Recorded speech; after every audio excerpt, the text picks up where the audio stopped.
Hello दोस्तों, कहानी कही अनकही में आपका स्वागत है।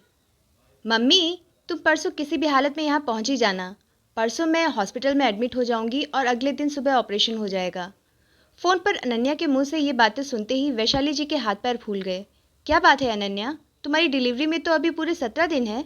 फिर अचानक क्या परेशानी आ गई कि एकदम से ऑपरेशन की इमरजेंसी आ गई? सब ठीक तो है ना? वे घबरा कर बोली।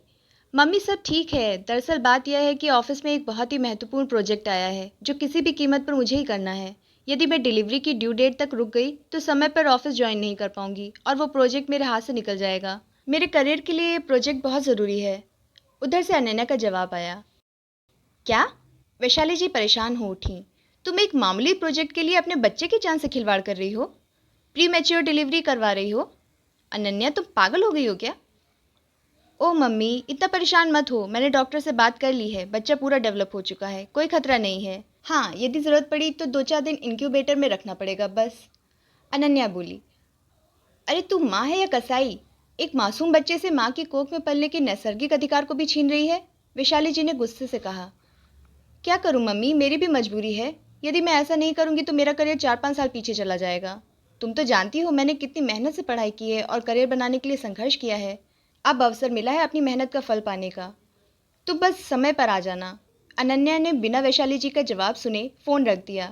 वैशाली जी परेशान हो उठी। ये कैसी माँ है, एक भौतिक वस्तु के चलते अपनी कोख में पलती नन्ही सी जान के साथ खिलवाड़ कर रही है। उनका मन किसी भी तरह से इस बात को स्वीकार नहीं कर पा रहा था कि बच्चे को यूं जबरदस्ती समय से पहले जन्म दिया जाए। मातृत्व तो कितना सुखद एहसास होता है। एक एक पल अपने बच्चे को पेट के अंदर विकसित होते हुए महसूस करना, उसकी हलचल से आनंदित होना। और ये लड़की असमय ही इस सुख से वंचित हो जाना चाहती है। वैशाली जी को उस अजन्मे शिशु की चिंता होने लगी। वह मन करुणा से भर उठा। वैशाली जी का मन जब बहुत परेशान हो गया तो वे बाहर पति के पास जाकर बैठ गईं। वे पेपर पढ़ रहे थे। पेपर में नजरें गड़ाए हुए ही उन्होंने कहा। क्या हुआ? फोन पर किस पर बरस रही थी? आपकी लाडली पर। वैशाली जी भुनभुनाती हुई बोली। क्यों, क्या हुआ? पति की नजरें पूर्ववत पेपर पर जमी हुई थीं। तब वैशाली जी ने अनन्या से हुई सारी बातें कह सुनाई। सुनकर शेखर जी भी स्तब्ध रह गए। पेपर एक ओर रखकर गुमसुम से बैठे रहे। कुछ देर तक इस विषय पर बातचीत करने के बाद शेखर जी ने कहा, जो हुआ सो हुआ। अब महत्वपूर्ण बात यह है वैशाली कि समय पर बेंगलुरु कैसे पहुंचे। भोपाल से बेंगलुरु डायरेक्ट फ्लाइट भी नहीं है। भोपाल से पहले मुंबई और फिर मुंबई से बेंगलुरु जाना पड़ेगा। इतना कहकर Shekhar ji online ticket book कराने लगे। चलो, इस हाईटेक ज़माने के कुछ फ़ायदे तो ज़रूर हैं। वैशाली जी तो निश्चिंत थी कि अभी बहुत समय है जाने में, लेकिन अब उन्हें जल्द से जल्द रवाना होना होगा। वे पड़ोस में जाकर उनके रसोइये से बात कराईं कि जब तक वे नहीं हैं वो आकर सुबह शाम शेखर जी का खाना बना दिया करे। फिर वे अपना बैग तैयार करने लगीं। सोचा था कि 15-20 दिन वहाँ रहकर अनन्या व बच्चे को लेकर भोपाल आ जाएंगी। भाग्यवान है अनन्या, उसे भले सास ससुर मिले हैं। वरना आजकल की लड़कियों के सामने करियर के चलते बच्चे पालना कितना मुश्किल हो जाता है। और करियर के चलते माँ भी कहाँ बनना चाहती हैं वो। अनन्या की उम्र भी 30 पार हो गई थी। उसके सास ससुर के सामने वे खुद को अपराधी सा महसूस करने लगी थी, क्योंकि उनकी बेटी ही अपने करियर में नई ऊंचाइयों को छूने की हसरत में परिवार बढ़ाने को तैयार नहीं थी। जब अनन्या ने अपना 35वां बर्थडे मनाया तब उन्होंने अनन्या के पास जाकर उसे खूब समझाया। आयुष व उसके माता पिता की इच्छा का मान रखने का वास्ता दिया। तब कहीं जाकर वह माँ बनने को तैयार हुई।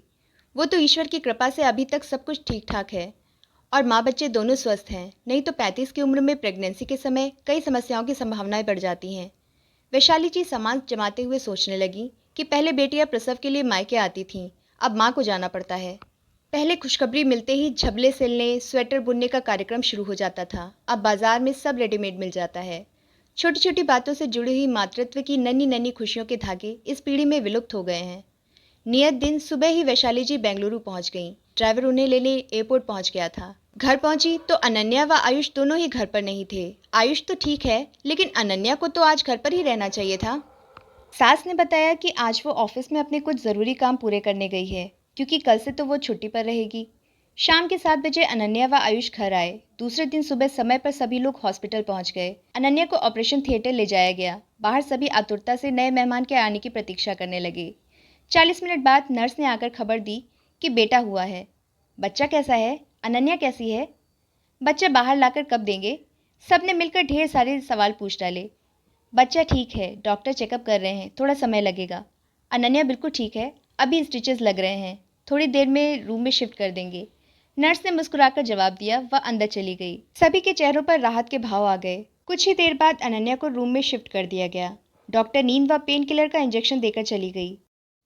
वैशाली जी का मन बच्चे के लिए छटपटा रहा था। तभी नर्स ने आकर कहा कि नर्सरी में चलकर बच्चे को देख लें। वैशाली जी व उनकी समधन अरुणा जी दोनों नर्स के साथ चल पड़ी। देखा, बच्चा इंक्यूबेटर में है। गोरा, गदगदा, प्यारा सा शिशु सिर्फ डायपर पहने बिना कपड़ों के तेज लाइट के नीचे पड़ा रो रहा था। दोनों के दिल तार तार हो गए। नानी, दादा दादी, पिता सब यहाँ पर हैं, लेकिन यह मासूम अपनों की गोद को तरसता हुआ यहाँ अकेला पड़ा रो रहा है। दोनों की आंखें भर आईं। पहली बार वैशाली जी को बेटी के उच्च शिक्षित होने व जिद करने पर बहुत क्रोध आया। नर्स के कहने पर कि यहाँ अधिक देर रुकने की इजाज़त नहीं है, बेमन से दोनों वापस आ गईं। वैशाली जी का मन बुझ सा गया था। उन्हें अनन्या से बात तक करने का मन नहीं कर रहा था। 6 दिन बाद जब बच्चा अब पूरी तरह स्वस्थ है कहकर डॉक्टर ने उसे घर ले जाने की बात करके वैशाली जी की गोद में दिया, तब उनके कलेजे को ठंडक मिली। अब वैशाली जी व अरुणा जी ही रात दिन बच्चे की देखभाल करती रहती। अनन्या दिन भर फ़ोन या लैपटॉप पर अपने ऑफिस का काम करती रहती। 20-22 दिन बाद ही उसने ऑफिस ज्वाइन कर लिया। अब तो वह इतना व्यस्त हो गई कि 5 मिनट भी बच्चे के पास बैठ नहीं पाती थी। अपनी बेटी का व्यवहार देखकर वैशाली जी उसकी सास के सामने संकोच से गड़ जाती। आयुष तब भी बच्चे पर जान छिड़कता। वह जब भी समय मिलता बच्चे को संभालता। दिन बीतते जा रहे थे। शेखर जी अकेले उकता गए थे। वैशाली जी भी अब घर वापस जाना चाहती थी। उन्होंने अनन्या से अपने साथ भोपाल चलने को कहा, पर उसने साफ मना कर दिया कि जिस प्रोजेक्ट के लिए उसने अपनी डिलीवरी जल्दी करवा ली, अब उसे छोड़कर वह कहीं नहीं जा सकती। यदि वैशाली जी जाना चाहें तो जा सकती हैं। वह बच्चे के लिए आया रख लेगी। वैशाली जी सन्न रह गईं। बच्चे को आया के हाथ सौंपने का तो वह सोच ही नहीं सकती। अनन्या बच्चे को जन्म देकर भी मां नहीं बन पाई। वैशाली जी ने कठोर शब्दों में उसे समझाना चाहा, तो वह बहुत मायूस व दुखी स्वर में बोली, मम्मी, यह उच्च शिक्षा का भूत भी तो तुमने ही मेरे दिलो दिमाग में भरा था ना। तुम खुद कितनी अधिक महत्वाकांक्षी थी अपनी इकलौती बेटी को लेकर कि यह तो बेटों से भी अधिक ऊंचा मकाम हासिल करेगी, और अब तुम चाहती हो कि मैं वहां से नीचे आ जाऊं। तो अब यह नहीं होगा। अब इस मुकाम को बरकरार रखना और आगे बढ़ते जाना ही मेरी ज़िंदगी है, मेरा सपना है। तुमने ही दुनिया भर की महिलाओं के उदाहरण देकर मुझे आगे बढ़ने के लिए प्रेरित किया, और अब नीचे खींच रही हो। कुछ दिन के लिए मेरी अब तक की मेहनत पर पानी फिर जाएगा। तुमने पढ़ाई में हमेशा मेरा साथ दिया व मेरा हौसला बढ़ाया। कभी मैं थक जाती या परीक्षा के समय हताश हो जाती तो तुम ही मेरा संबल बनती, मेरा मनोबल बढ़ाती। तुमने पढ़ाई में मेरा इतना साथ दिया, अब जिंदगी के इम्तिहान में भी मेरा साथ दे दो। फिर वह सास से बोली, मुझे गलत मत समझिए, अपने बच्चे से मैं भी बहुत प्यार करती हूँ। मैं उसके प्रति लापरवाह नहीं हूँ। बस मैं इतना जानती हूँ कि मुझसे भी ज़्यादा प्यार करने वाले सुरक्षित हाथों में है वो। आप दोनों के रहते मैं पूर्णतः निश्चिंत हूँ। कुछ महीनों की बात है, बस मेरा साथ दे दीजिए प्लीज़। इतना कहकर अनन्या अपना बैग उठाकर थके कदमों से ऑफिस के लिए निकल गई।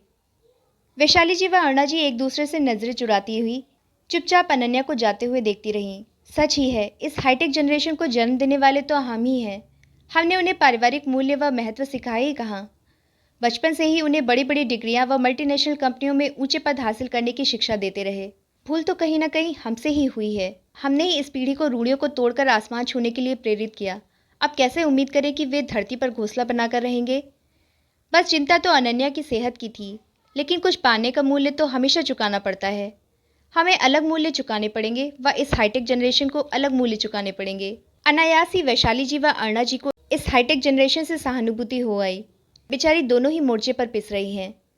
दोनों देर तक अपनी सोचों में डूबी रहीं। अंदर बच्चा नींद खुल जाने पर रोने लगा। बच्चे के रोने की आवाज़ सुनकर दोनों चौंक गईं व तत्परता से कमरे की ओर बढ़ गईं।